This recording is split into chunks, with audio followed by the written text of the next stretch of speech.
Segundo fundo imobiliário é o RZTR, é um fundo da Risa Terrax, um fundo espetacular. O que os caras estão fazendo com esse fundo aqui é difícil ver alguém fazer, é difícil ver alguma gestora dar tão certo assim com uma estratégia, né? Os caras estão mitando aí pra cima de todos os outros fundos. Segundo fundo imobiliário é o RZTR, é um fundo da Risa Terrax, um fundo espetacular. O que os caras estão fazendo com esse fundo aqui é difícil ver alguém fazer, é difícil ver alguma gestora dar tão certo assim com uma estratégia, né? Os caras estão mitando aí pra cima de todos os outros fundos agrícolas. Ele inclusive, né, cai ali dentro daqueles parâmetros para se considerar esse fundo um fundo de ancoragem. Tem um PVPI de 1.01, então ele tá 1% mais caro do que ele custa, mas ele te entrega muita segurança por isso, né? Tá pagando 11,46% de dividendos, isso é bastante coisa, e teve uma valorização aí de 15% nos últimos 12 meses, uma liquidez absurda. Vamos olhar aqui os rendimentos dele, rendimentos todos estáveis, né? Aqui foi feita a venda de uma fazenda, né? E você consegue perceber aí, foi o motivo dessa diminuição dos dividendos. Ele já recuperou esses dividendos, tá pagando R$1. Isso aqui é absurdo, né, cara? R$1,40, é loucura. E para você entender o porquê que isso aqui acontece, você não pode ficar sem entender isso aqui, né? Mesmo que fosse para cima também, né? Você não pode ficar sem entender o porquê que um fundo sobe ou desce um provento desse jeito. Ele pagava aqui 1,25 e caiu para 85 centavos, 40 centavos que ele diminuiu. E agora ele subiu 60 centavos. Tem que entender o que está acontecendo e qual que é a estratégia desse fundo para você entender o porquê que ele aumenta e diminui o pagamento de dividendos. Então olha só, vou te mostrar aqui. Ele tem essas estratégias aqui, ó, buy to lease e sell to lease back, tá? E ele mexe com fazenda, ó, fazenda.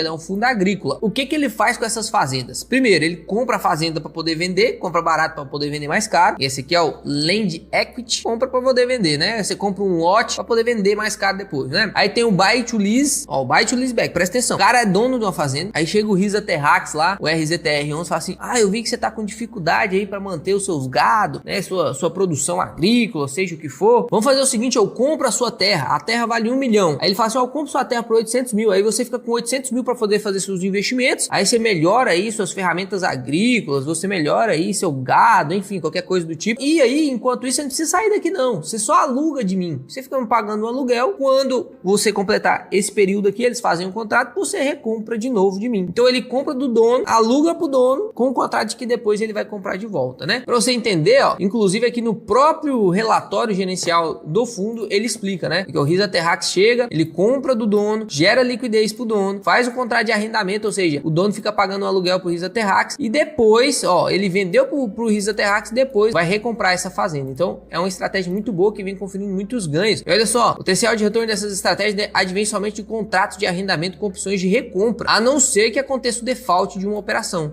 O que é default? É que tem a inadimplência, né? Isso aconteceu com o Betal e aconteceu com o Betrar, mas não aconteceu com o RZTR. É porque eles escolhem muito bem o inquilino. Pode ser que aconteça em algum momento? Pode ser que aconteça em algum momento. Ele não tá livre disso, né? Ele tá fazendo uma estratégia, mas ele tá escolhendo bem. Ele tá gerenciando muito bem seus riscos. E isso ele tem que ser reconhecido por conta disso, né? Porque realmente ele já tá aí fazendo isso há muito tempo, já tá entregando um retorno muito bom há muito tempo e não aconteceu isso, né? Ó, a gestão busca retornos próximos a 3% ao ano nesse tipo de estratégia. Para efeito de comparação, um arrendamento puro dificilmente ultrapassaria 3% ao ano. Se você comparar aí o Risa Terrax, né, com o CDI líquido, ficou muito acima, né, 142%, enquanto o CDI líquido, que você tem que comparar com o líquido, é 126%. Ele entrou no top 3 do mês passado, vai entrar nesse de novo porque eu vou aumentar meus aportes nele. Então, vale a pena você dar uma conferida aí nesse RZTR11. E agora